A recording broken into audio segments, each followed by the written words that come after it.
Well, happy Friday, everyone, and welcome to NC Family's weekly update. Well, Jerry and Sharon, it has been another really busy week at NC Family. I actually started the week in Charleston at the inaugural Social Conservative Conference, or SoConCon, as it's been dubbed. Family Policy Alliance, our national counterpart, put together an incredible multi-day event that was attended by close to 300 leaders of over 120 different conservative organizations across the country who came together to discuss and plan strategy around the most pressing social issues of the day. I drove down on Monday for a dinner event that was headlined by Jim Daly, the president of Focus on the Family. That was awesome. But then had to hightail it back to Raleigh on Tuesday morning because the sports gambling bill was scheduled to come up in the House Commerce Committee on Tuesday afternoon. And friends, believe me, this bill is on a fast track. In fact, House Bill 347 passed the House Commerce Committee on Tuesday afternoon, then the House Finance Committee on Wednesday morning, and the Judiciary One Committee in the House on Wednesday afternoon. We actually got an opportunity to testify against the bill in the Judiciary Committee. They didn't allow public testimony in the prior two committees, but the most telling signs was when three of the House's floaters walked into the room. And the floaters are basically members of the House leadership who have votes on every committee. And when they come into a committee room, you know they are there for a purpose, to make sure that a bill either passes or fails. So it was very disappointing, but it just reiterated the fact to us that this bill is on a fast track. So Sharon and Jerry, I know that both of you spent a good time this week working on this sports gambling bill, against the sports gambling bill. Tell us kind of what observations you might have. Well, it's hard when you've got things moving this quickly to think, okay, and quite honestly, we're praying for God's wisdom about who to see, when to see them, how many people to try to see before these votes are going to happen in the committee. So it's a real challenge. And quite honestly, from our perspective, it's not a positive when things are moving this quickly. Ideally, we'd all like to have more time for deliberation, to meet with members, and to be able to discuss some of these important issues with them. Yeah, you're right. Sharon?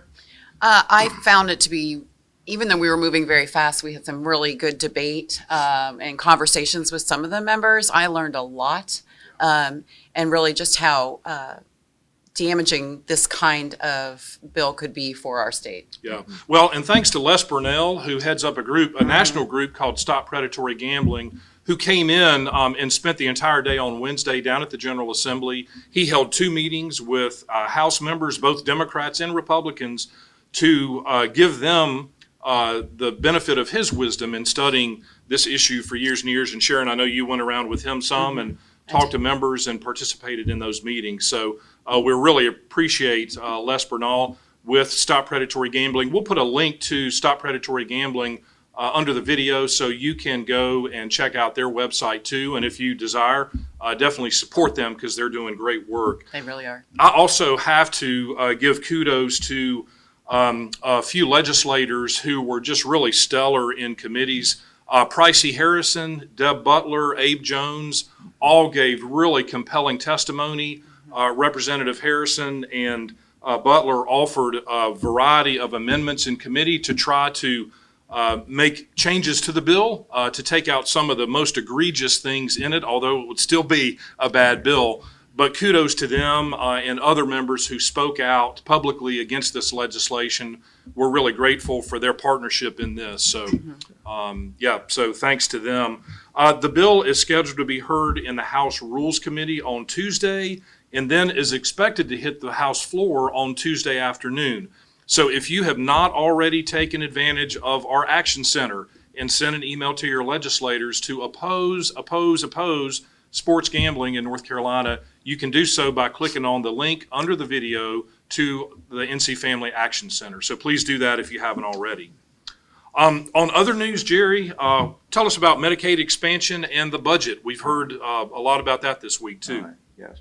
Yesterday, actually, the House did pass the Medicaid expansion bill. It will now go to the governor. And this is another example of how quickly some major legislation is moving. Actually, on Wednesday, Speaker Moore pointed out at this point in the session, more work has been done by the legislature for this time frame than in decades. So again, that just kind of reinforces how quickly things are happening and how important it is for us and for y'all to be engaged together. Now.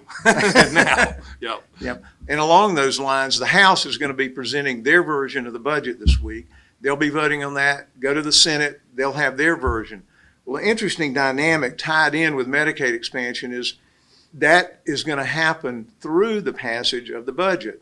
Well, Governor Cooper has indicated it's a high priority for him for Medicaid expansion to be implemented as soon as possible.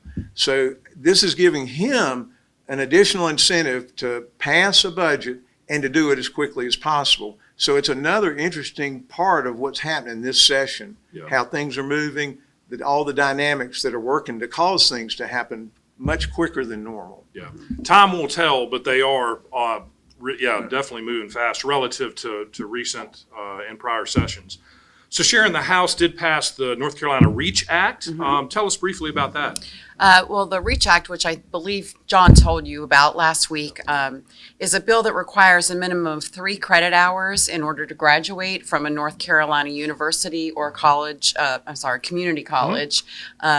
And included in that course, they are requiring the U.S. Constitution, the North Carolina Constitution, the Declaration of Independence, the Emancipation Proclamation, the Gettysburg Address, at least 5 essays from the Federalist Papers, and Martin Luther King Jr.'s letter from a Birmingham jail. So the purpose of this, of course, is to make sure that as you're moving through school, we reinforce what America's foundations are, the most important documents that make us the republic and the great country that we are, so that they're more encouraged as they get older to be involved in their government. Yeah, great. And also, Sharon, we saw the introduction of what has been referred to as the RBG bill. Yes, and I'm going What's to read that this. all I'm going to about? read this Okay. one so I don't miss any. House Bill 439, which is a companion bill to Senate Bill 353, titled the RBG Act, and the long title is An Act to Remove Barriers to Gain Access to Abortion. It was filed this week, and obviously the title gives a nod to Ruth Bader Ginsburg, the former RBG. right, Yep. the former U.S. Supreme Court Justice and staunch supporter of abortion. But to break it down real quick, we don't expect the bill to move. We don't anticipate it. But it is essentially a bill to codify Roe and Casey following the U.S. Supreme Court's decision to overturn Roe v. Wade. And this bill basically would extend the time that a woman could have abortion from what we have on the books right now, which is 20 weeks, to the age of viability, which is 24 weeks. Obviously, moving in definitely the wrong direction. And it also allows for more people to perform abortions. So instead of just being a physician, it could be a physician's assistant, a nurse practitioner, a nurse midwife, which in our capacity of thought, we would say that just is even more dangerous for the woman. At its core, I guess the bill increases funding and accessibility to abortion in North Carolina, and we would not be in support of that. Yeah. Bottom line, this bill would repeal every pro-life measure that's been passed by the General Assembly, in over a decade.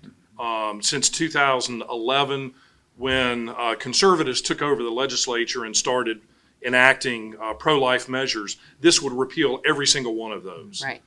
So significant bill, as Sharon said, very unlikely to come up, but it just shows where some in the legislature are on the issue of abortion and life. So really critical.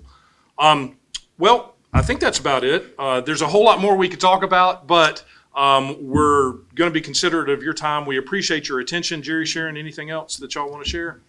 Okay. Can't stop thanking you for working together with us. Yes. Please pray for us. There's a lot going on right now, obviously, and we need the Lord's wisdom in what we're doing. And please also engage by going to the Action Center below the video and contacting your lawmakers about important issues that are addressed there. So, folks, thank you again for your attention. Have a great week. Have a great weekend, and we will see you next Friday for NC Family's Weekly Update. God bless you. Thanks.